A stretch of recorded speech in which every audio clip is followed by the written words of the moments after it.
Olá, eu sou a Jamile, sou pesquisadora, tradutora, colaboradora da UBU desde o começo, da editora. Como línguas de partida, trabalho com inglês e francês. Costumo traduzir livros de humanidades, livros que tratem, teoricamente, das relações sociais, que façam algum tipo de intervenção crítica. Geralmente esses livros vão circular nas universidades, em cursos como Ciências Sociais, Letras, Filosofia e outros. E, em alguns casos, esses títulos chegam até mesmo a extrapolar o âmbito acadêmico.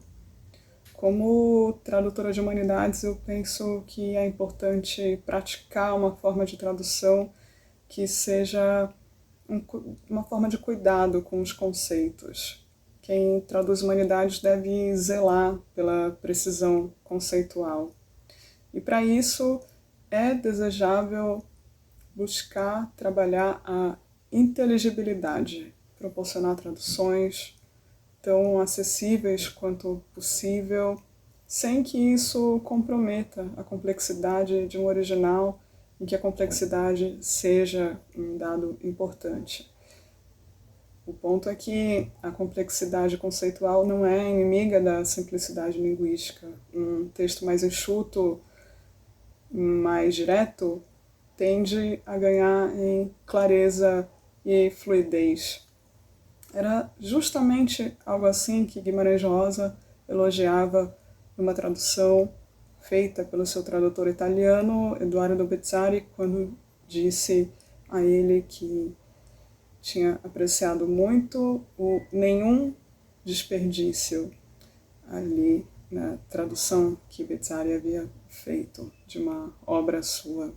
Então essa economia tende a favorecer que um texto de humanidades e um texto literário transmita com eficácia o seu recado. Eu também, como tradutora de humanidades, penso a semelhança do que acontece na tradução literária, que é importante desenvolver a capacidade analítica de perceber escolhas lexicais, sintáticas, as características formais e estilísticas de cada obra. Num bom texto, essas características e essas escolhas, elas não existem de forma fortuita, elas não foram colocadas ali por acaso. Então, é importante para quem traduz desenvolver a capacidade de percebê-las. E mais, eu diria ainda que traduzir é desconfiar. Tem tudo a ver com ter cautela diante de palavras cognatas e supostamente cognatas, desconfiar do pressuposto da literalidade, que é potencialmente traiçoeiro. Traduzir tem a ver com investigar. Quem quer traduzir tem que ter um lado detetive. Então, se você tem esse perfil, talvez você esteja inclinado a ter uma vocação para traduzir também. Eu comecei a trabalhar com tradução de maneira mais sistemática, traduzindo um livro para a linha editorial de antropologia da COSAC, na época que a Florência Ferrari, sócia fundadora e diretora editorial da UBU, era diretora editorial da COSAC. Naquela ocasião, a Florência convidou Iracema Dully, Luísa Valentini e eu a traduzirmos a antologia O Efeito Etnográfico, da antropóloga britânica Marilyn Strathern, que hoje integra a coleção Argonautas, da UBU. Posteriormente, eu viria a traduzir outros 2 títulos que hoje integram a coleção Argonautas.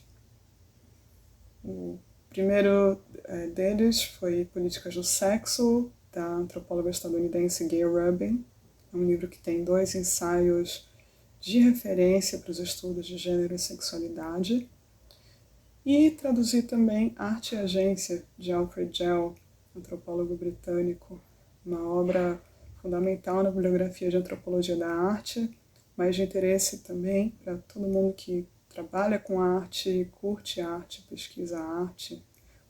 Quem trabalha com curadoria, história da arte, também vai se interessar por Arte e Agência. Tive outras experiências de parceria em co-tradução, muito felizes, com colegas, fazendo livros para a UBU. Com Breno Long, traduzi um livro da ativista, artista, punk rocker russa Nadia Tolokonikova, um guia Pussy Riot para o ativismo. Breno Long, colega que agora se dedica à tradução do Winnicott para o UBU, psicanalista britânico Winnicott. E traduzi também, mais recentemente, títulos do francês com a colega Raquel Camargo, um deles sendo o romance experimental feminista As Guerrilheiras, da francesa Monique Wittig. E mais recentemente traduzimos esta obra, Um Feminismo Decolonial, da cientista política e historiadora Françoise Vergès. Eu aprendo muito com essas experiências de co-tradução e essas foram algumas das boas que eu tive. E se você também tem vontade de trabalhar com tradução, é importante lembrar que tradução não se faz sem paixão. Paixão, inclusive, pelas construções gramaticais das línguas com as quais você trabalha. E eu tenho a dizer sobre isso, inclusive, que conhecer gramática tem a ver também com fazer um movimento político.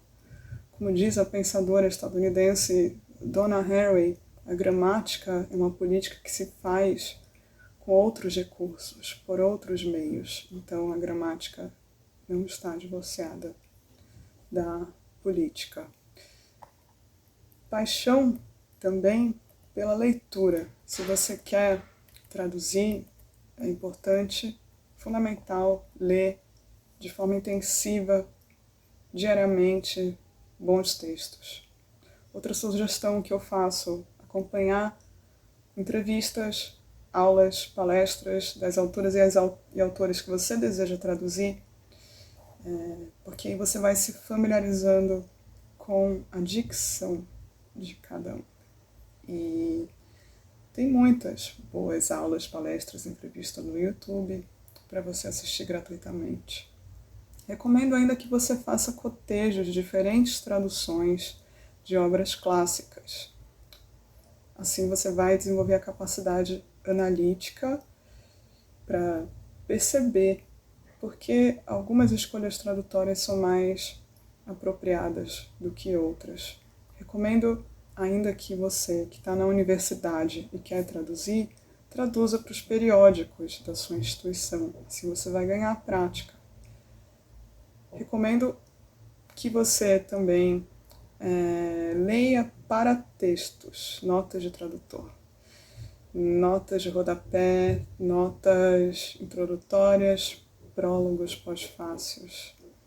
Diz o tradutor, poeta, professor Paulo Henrique de Brito que as notas de tradutor são sempre a confissão de uma derrota. E se é assim, eu diria que a gente aprende muito com as confissões de derrota dos colegas. E assim, aperfeiçoamos a nossa prática. Por fim, recomendo acompanhar, ler o catálogo da UBU, que é uma editora comprometida com o cuidado com o texto, extremamente criteriosa na escolha dos títulos, muito atenta à concepção do objeto livro, e é uma editora que se coloca politicamente. Eu deixo aqui meu agradecimento, meu abraço a todas as profissionais que dão vida ao UBU e o desejo de que em breve a gente se reencontre na sede da editora, no Largo do Aroche, para tomar um café e falar dos livros que a gente ama. Saúde e boas leituras.